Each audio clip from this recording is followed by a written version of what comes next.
Join me every month for the inspiration to find your finish line. Welcome, everybody, to Find Your Finish Line, presented by Curad Performance Series, the official medical supplier of Ironman. I'm Mike Riley, and this podcast is not only about you being able to find your finish line at a race or an event, but also in life. We have to find our finish lines every day. And hopefully the guests we have on Find Your Finish Line help inspire you to keep moving forward to get to your final finish. My introduction today, I am so proud to have on the show Chris Nikic with his dad, Nick. Chris is the 2020 Ironman Florida finisher, the first person with Down syndrome to finish a full Ironman of 140.6 miles. And he's going to attempt to do the Ironman World Championship in Kailua Kona in October. Hello, gentlemen. How are we doing today? Good. Hey, Chris, first off, I've got to congratulate you on your ESPY award. I want to tell you, all of the triathlon community, all of the triathlon family, which is also your family, and in Hawaii, we call it Ohana, we're so very proud of you when you got up on that stage and accepted that award. Did that feel very special to you? Yeah, I mean, it really means like families there, friends, like Ironman supporters, and just like can imagine what life be like if a child with Down syndrome that got counts from 2 years to become an Ironman. Yeah, well, you know what I like best, Chris? I liked it when you got up on the stage and you started shaking your hips at the beginning of your speech. You started dancing. Huh? Yeah. How come you started dancing right away? Because you came from Nick. I did not. Yeah, you did. Yeah, you are a hot dancer. And wait, did you go to an after party and dance at the after party too? Yeah. They all wanted your picture and your autograph, huh? Yeah. Well, nothing wrong with that. I always say the day they stop asking for that is the day I think we're done. So always enjoy a picture and an autograph. So Chris, tell me, you look a little tired today. Tell me about your workout today. What did you do today? I did 4-mile run and then a short swim, stretch, basketball. How short was your swim? 4,000 meters? It was like 4,000 meters. Oh, just a short swim, yeah. So did you do it with Marcus, or who'd you do it with? I did with Ortiz. All right. Well, the workout regimen every day is something that you do, but when you wake up in the morning, is your workout on your whiteboard that's in your bedroom? Yeah. So can you tell me the workout you're going to do like next Sunday too? I have no idea what my next workout is, but I just sleep in. We take it one day at a time, Mike. Okay, one day at a time. There's nothing wrong with that. That's the best philosophy there is. Well, Chris, the last time we saw each other, and when I got to see, your mom and dad, Nick and Patty, was Ironman 70.3 Honu in Hawaii. We were staying at the same place. You did that race, but you weren't able to finish that race. What do you think you learned from that race in Kona? I guess I was not prepared for the win. Well, a lot of times, Chris, don't feel bad because a lot of athletes are not prepared for that wind, okay? So don't feel bad about that because you're going to be able to go back there and do it again and bust through those winds, aren't you? Yeah. Yeah, with all the training you're doing. That's fantastic. Well, what other dreams are on your whiteboard in your bedroom that you have on there? I want a fancy house. So do I. Me too. But just not going to live in my house. I won't. It's only my wife and I. Okay. I know. You got to be by yourself, don't you, Chris? Yeah. Well, that's okay. That's a good goal. Nothing wrong with that. You know what you could do after triathlon, don't you? You could probably go on stage at a comedy store and be a comedian. Do you think you could be a comedian? I think you are now. Actually, I want to be an actor. You want to be an actor? Yeah. Well, you know, some of the greatest actors in the world are comedians. Yeah. Hey, what kind of, when you do come through that finish line in Kona, what do you think you're going to do? I'm just going to do whatever it takes to just to be clear Ironman and just be done. But you know where the best party is? When you're coming into the finish line. That's the best party. And then you can stay and watch people that come in after you finished. It's a beautiful thing. So, Chris, what do you want others to, how do you want others to treat you? You have Down syndrome. You know how people have treated others with what you have. How do you want people to treat you and talk to you? I just want people to just, treat me with, kindness, but, most important, love. Mike, can I answer that question too? Yeah. So Chris and I went to a movie last night, and the guy's fumbling to give us a ticket. And finally, I said, "What are you doing?" And he said, "Well, I'm trying to find a discount for a disability." And I said, "A disability for what?" He said, "Well, for your son." I said, "My son just did an Ironman. He doesn't have a disability." And he looked at me very strangely. And so to your question, I want people treating him like everybody else. And I want him to earn and show people that individuals with Down syndrome, while they may have some challenges, they're very capable of achieving even things like Ironman and so much more. And that's what we would like for people to view Chris like, as someone who is just like them. And Nick, one of the things that got to me most at Ironman Florida was the community, the parents with children with Down syndrome who never really believed that this was happening. I think they probably thought, and they came online to watch, or a lot of people came there, and that had to not be a surprise to you, but be very gratifying that they came out of the woodwork and go, okay, wait a minute, we're hearing that there's a 19-year-old, 20-year going to do Ironman Florida with Down syndrome. We don't believe that. That had to be amazing to you.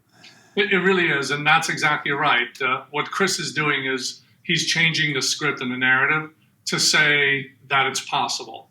And once you plant that seed in people's minds, initially with the parents and then the community and then individuals like Chris, then truly anything is possible. And I think as Chris continues his journey with Ironman, with the marathons coming up, he's going to do all the major marathons around the world. The whole purpose of that is to get him out there and let people see him and see that he really is a young man with Down syndrome, no different than their kids. The difference being he has worked his way into that conversation, and he is creating a world of possibilities for others like him.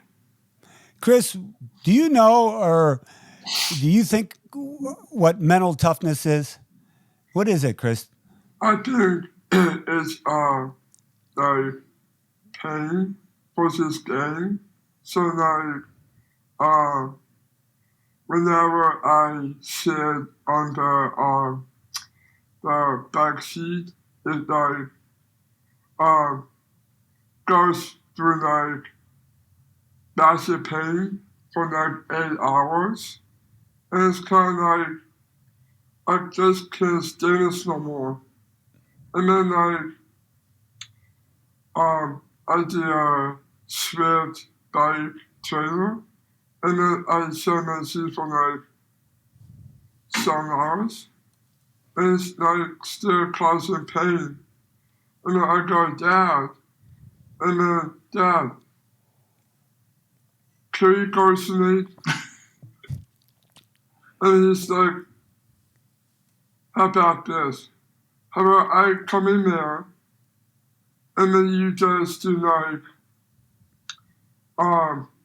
one service when stepdad, and then when stepdad, and then like I would do that, and then my pain come, and then I got back to him again, and then I'm like, Dad, can you go to me?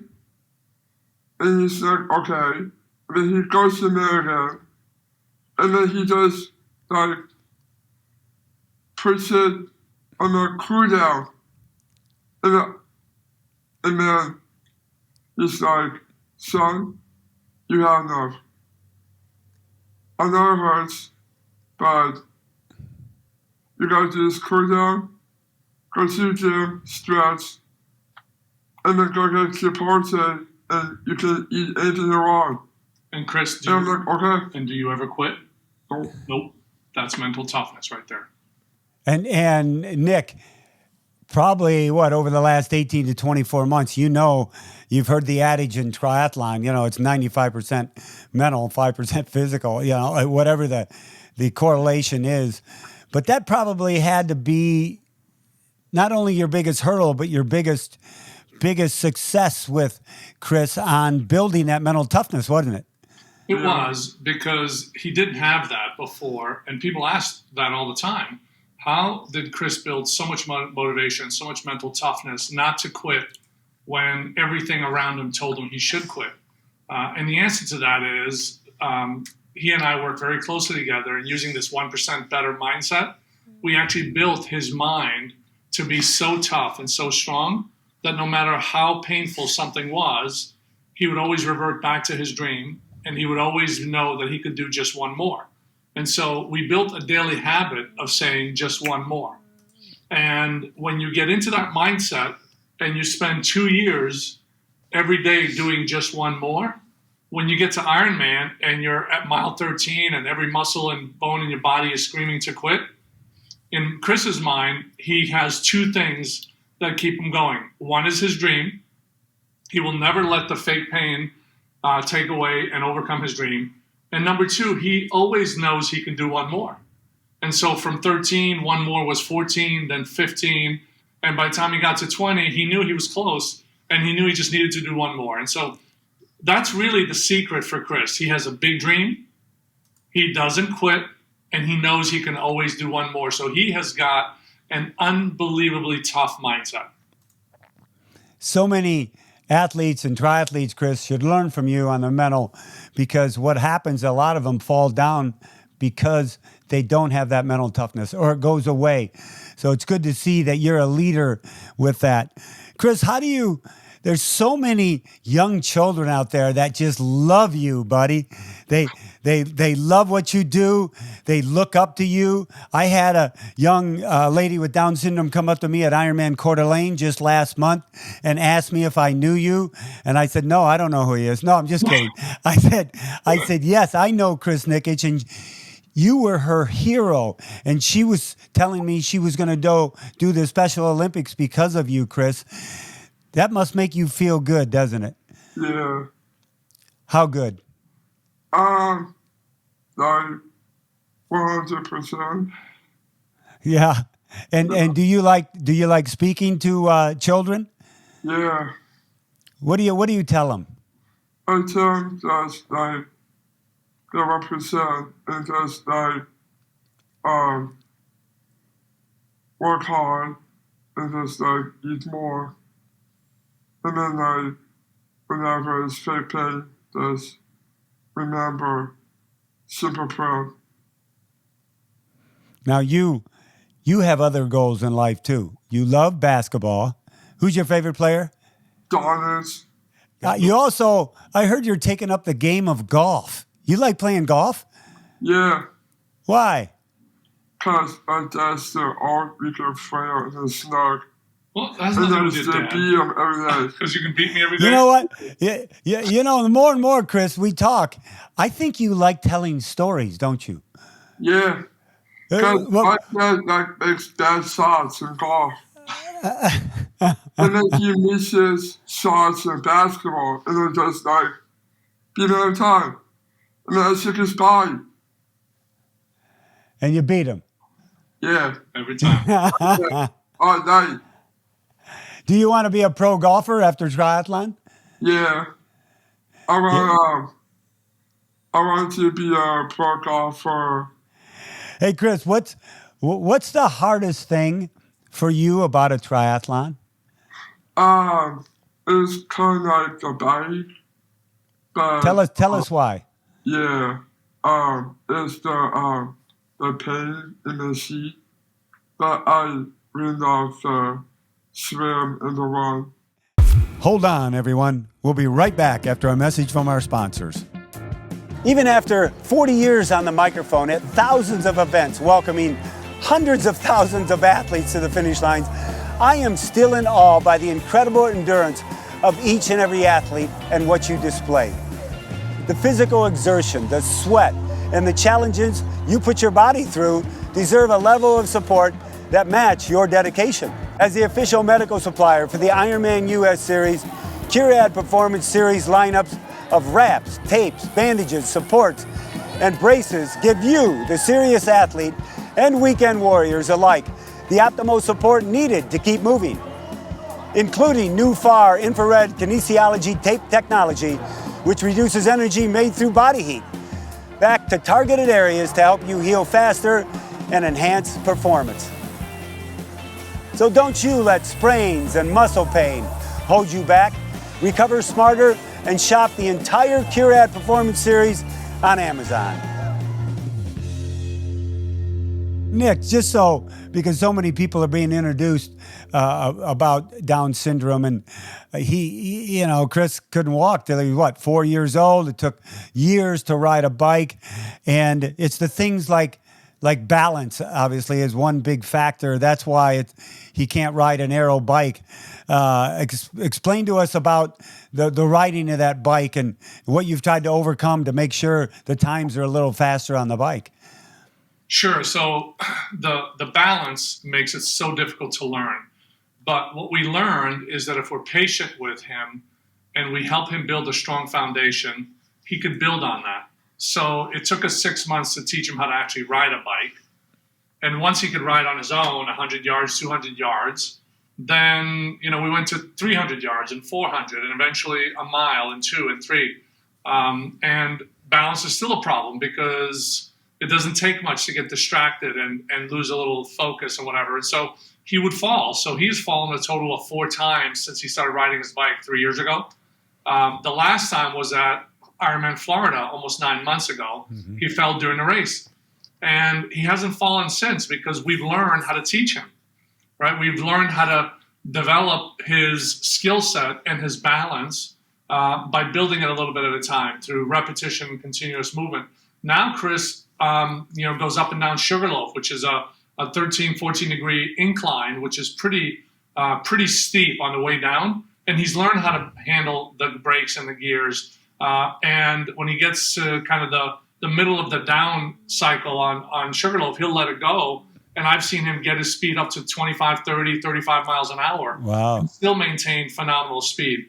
On flataways, he'll get it up to 25, 28 miles an hour when he's going full speed. And he's in perfect control.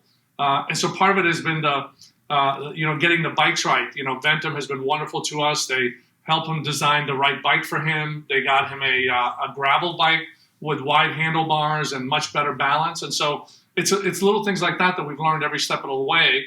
And mostly it's because Chris is willing to just do over and over again and learn. And now he's got the skill set. He can ride a bike pretty effectively. He can easily cruise 15 to 20 miles an hour on flataways. And I think he's going to be just fine at Kona. So the goal is for him to just continue getting better so that he doesn't fall. And he does build that skill set to be able to balance. Right. Chris, do you like going fast on the bike? Yeah. Well, I hope that butt's not sore when you get done with the ride. I can tell you that right now. But you do you like your coaches? Do you like working out with people? Yeah. Why? What do they push you? Yeah.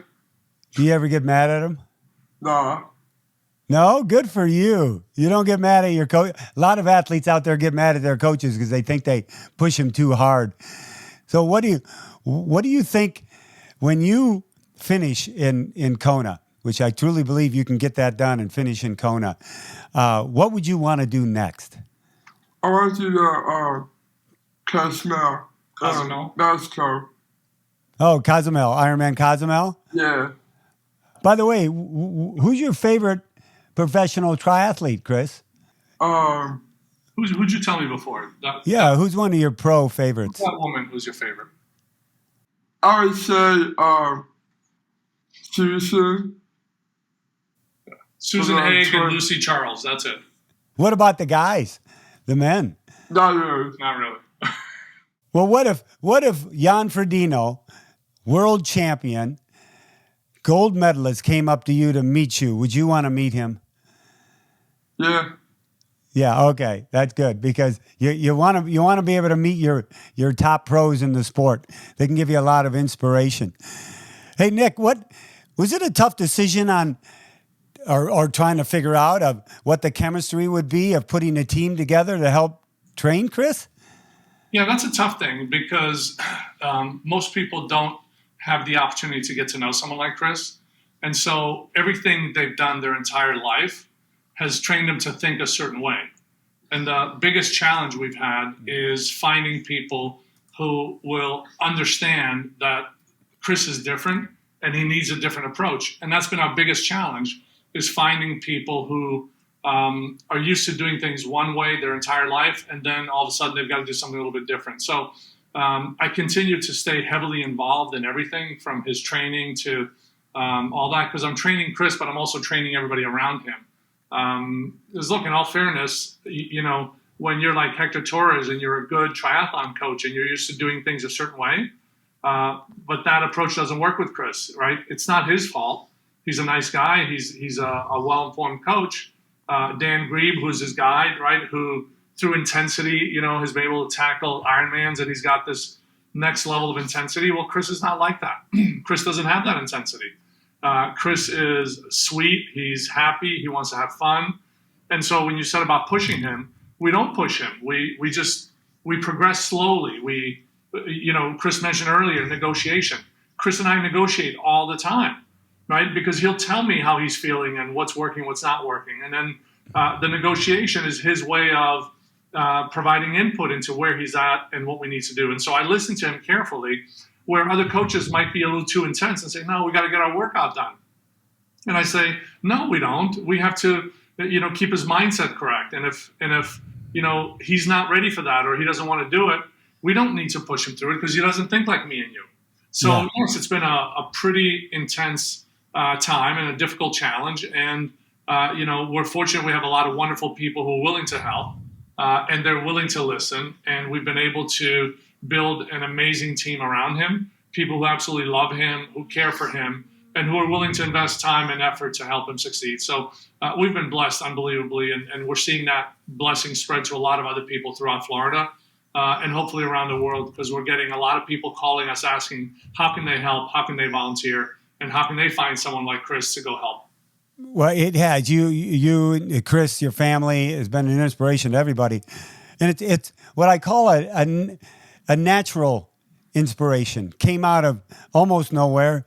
Everybody has been, introduced or seen or met people with Down syndrome, young boys, young girls, adults, and nobody ever really knew how do we talk to them, how do we do this? You want to, but it's all based. What I love about this, it's all based on love. And Chris, you're a loving person. And I think you love triathlon because it makes you feel good, doesn't it? Yeah. Well, why do you think it makes you feel good? Because someone does their birthday party for me, and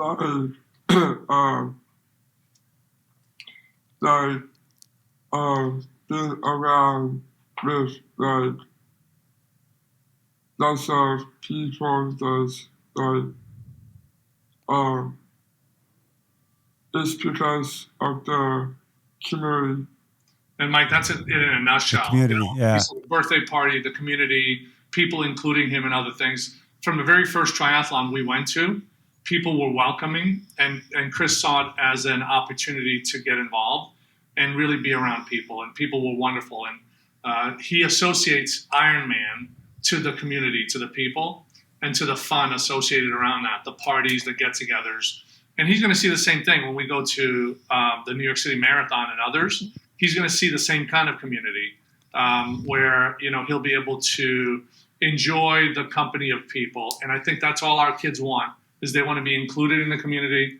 They want to be given a chance, and they just want to enjoy the friendships that we all enjoy. So, Chris, how do you say family in Hawaiian? I don't know. I'm going to teach you now, and will you promise me you'll remember? Yeah. Ohana. Say it after me. Ohana. Ohana. Ohana is family in Hawaii, and you're a family member. You're like a brother to everybody. You're like a son to so many people. You're like a nephew to so many people. And we love seeing you compete, Chris, and we're going to love seeing you compete in Kona. And I got to bring this up because it was amazing in 2020. The last event I had done was March of 2020, was Ironman New Zealand. Came home, and you know what happened right after that, March 10th, 11th. And then everything was canceled, postponed, the whole deal.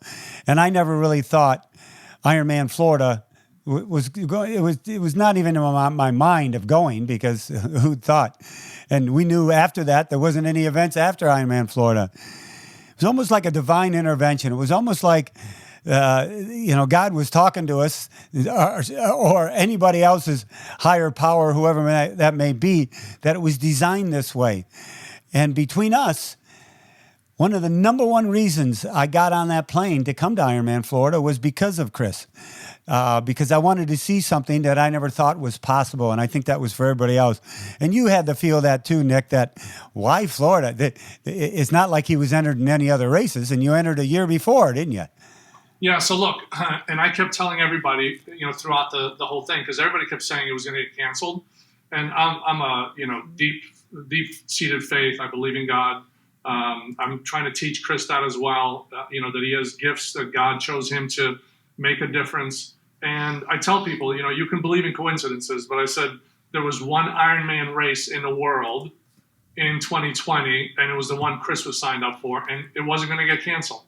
And then when everybody said, yeah, but the ocean is going to be too rough, and I said, don't worry, God will calm it down for Chris that day. Yeah, but I said, don't worry, if this was meant to be, it'll happen. And it happened. And I do believe it was an opportunity. I think, Chris really, whether you believe or not, right, we all have our own perspective on things. We believe that God gave Chris this opportunity, he gave him the gifts, he gave him the strength, he gave him the wonderful people around him, the angels to help him. And I think,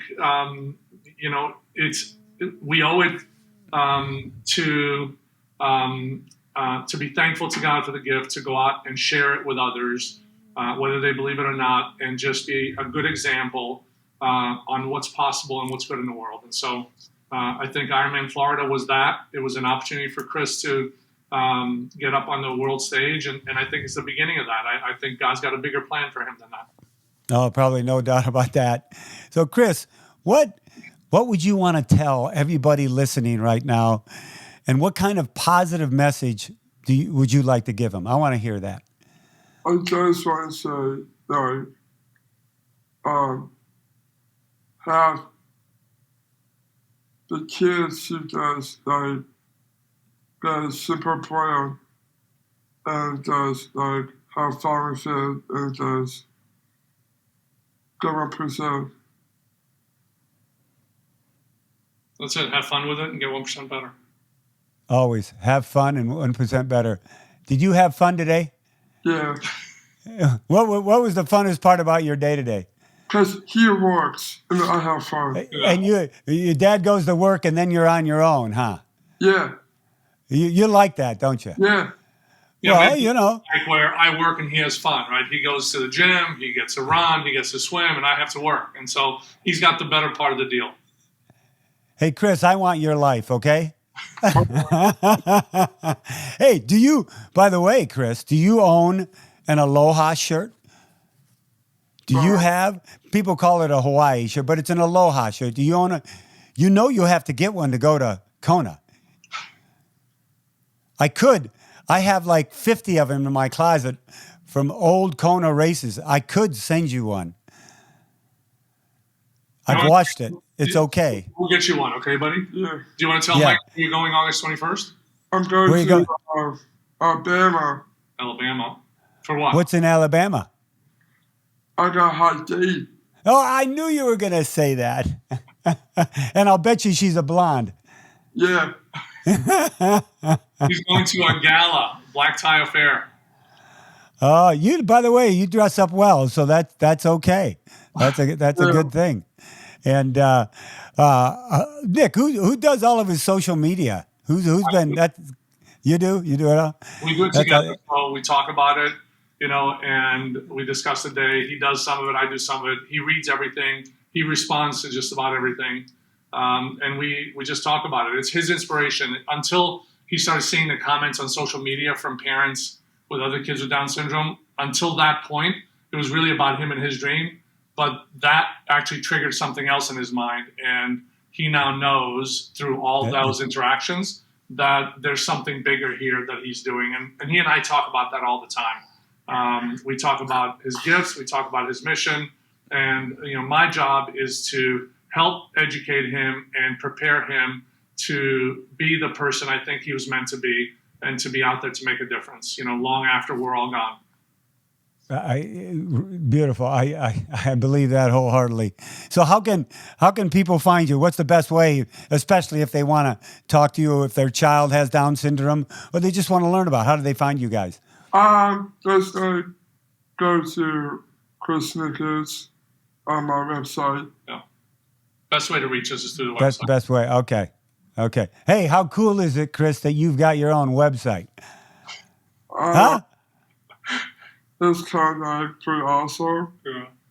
Pretty awesome. Do you look at it every day? Yeah.